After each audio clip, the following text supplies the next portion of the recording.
बिस्मिल्लाहिर्रहमानिर्रहीम। अस्सलाम वालेकुम dear student from epic grammar school. I am Shahid Ilyas. आज हम फर्स्ट लेक्चर पढ़ने जा रहे हैं बेसिक कंसेप्ट ऑफ केमिस्ट्री। ये केमिस्ट्री का पहला चैप्टर है और हम सबसे पहले इंट्रोडक्शन ऑफ केमिस्ट्री पढ़ेंगे। इंट्रोडक्शन पढ़ने से पहले हम बैकग्राउंड रेडिएशन पे जाएंगे। Background of chemistry, branch of science. अब केमिस्ट्री जो जिस साइंस का एक बेसिक टाइप है। अब साइंस का मतलब क्या होता है? साइंटा मीन मतलब नॉलेज होता है। अब नॉलेज हम तीन चीज़ों से हासिल कर सकते हैं: हाइपोथेसिस, एक्सपेरिमेंट, ऑब्जर्वेशन। क्योंकि हमें ऑब्जर्वेशन होगी तो हम एक्सपेरिमेंट करेंगे, तो ये सारी चीज़ें हमें नॉलेज मुहैया करती हैं। और उसके बाद साइंस की तीन टाइप्स होती हैं: यूनिवर्सल, फॉर्मल और सोशल। ये एनवायरनमेंट के लिहाज से। और यूनिवर्सल की तीन टाइप्स होती हैं: केमिस्ट्री, फिज़िक्स और बायो। आज हम केमिस्ट्री को ही स्टडी करेंगे। केमिस्ट्री को स्टडी करने से पहले हम मैटर को समझेंगे। मैटर क्या होता है? मैटर वो चीज़ होती है जो मैस रखती है, यानी वज़न रखती है और जगह को कवर करती है। मिसाल के तौर पे मार्कर है, मार्कर भी अपना वज़न रखती है और स्पेस को ऑक्यूपाई करती है।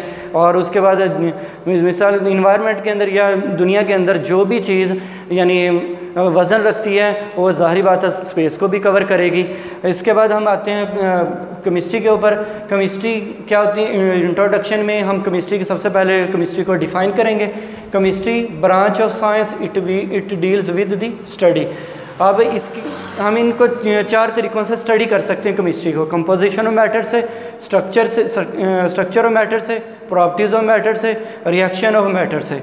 अब इनको मैं बारी बारी समझाता हूँ। कंपोजिशन ऑफ मैटर क्या है? हम कोई भी एलिमेंट लेते हैं, अब उसकी हम कितनी क्वांटिटी में वो लेते हैं। अब मिसाल के हमारे पास वाटर है, वाटर की कंपोजिशन क्या है? H2 और ऑक्सीजन है, यानी ये दोनों चीज़ें मिलकर हम वाटर बनाती हैं। अब ये तो होगी कंपोजिशन ऑफ मैटर। और इसमें उसके बाद आते हैं स्ट्रक्चर के ऊपर। स्ट्रक्चर क्या होती है? स्ट्रक्चर ऑफ मैटर क्योंकि NaCl ये भी अपना मैस रखती है और स्पेस को ऑक्यूपाई करती है। और NaCl मिसाल के सोडियम ने क्लोरीन को एक इलेक्ट्रॉन दिया या क्लोरीन ने सोडियम से एक इलेक्ट्रॉन लिया तो हमारे पास सोडियम क्लोराइड बन जाता है। तो ये होता है स्ट्रक्चर में। एक और अगर हम वाटर को देखा जाए, हाइड्रोजन हमारे पास और दरमियान में हमारे पास ऑक्सीजन है। ऑक्सीजन के वैलेंस शेल में 8 इलेक्ट्रॉन होते हैं। हम इधर लिख देते हैं, ऑक्सीजन के वैलेंस शेल के अंदर 6 इलेक्ट्रॉन होते हैं। टोटल इसके एटॉमिक नंबर इसका टोटल 8 होता है। और हाइड्रोजन के पास एक ही होता है। और उसके बाद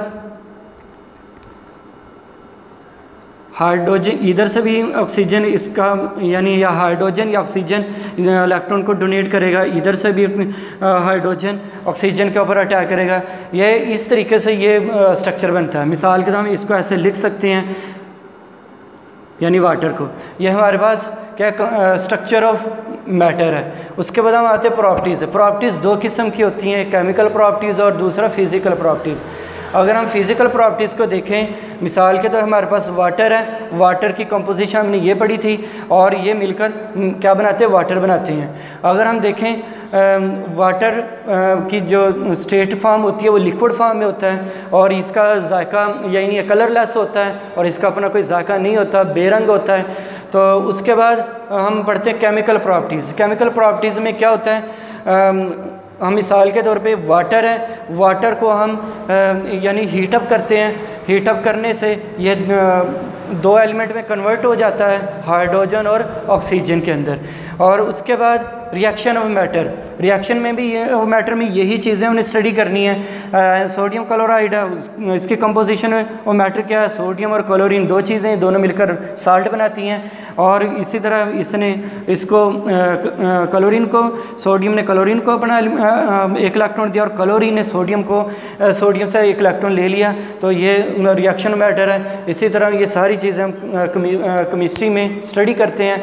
और ये सारी चीज़ें पढ़ने का हमारा मकसद ये हमें केमिस्ट्री हमें क्या सिखाती है, इसका सीखने का क्या मकसद है। अब प्लास्टिक, लोहा और उसके बाद जिप्सम यानी सीमेंट के अंदर जो जिप्सम यूज़ होता है, प्लास्टर ऑफ पेरिस है, ये सारी या यूरिया यानी DAP खाद, ये सारी चीज़ें क्या केमिस्ट्री ही से ही हमें हासिल होती हैं, यानी हम केमिस्ट्री को स्टडी इस वजह से करते हैं। और उसके बाद इसके कुछ नुकसानात भी हैं। नुकसानात में ये अगर जैसा कि सल्फ़र है, सल्फ़र बहुत जहरीली गैस है, यह फ़ज़ा के अंदर अगर जाता है तो हमें और हमारी जो ओज़ोन की तह वो भी ख़राब हो रही है।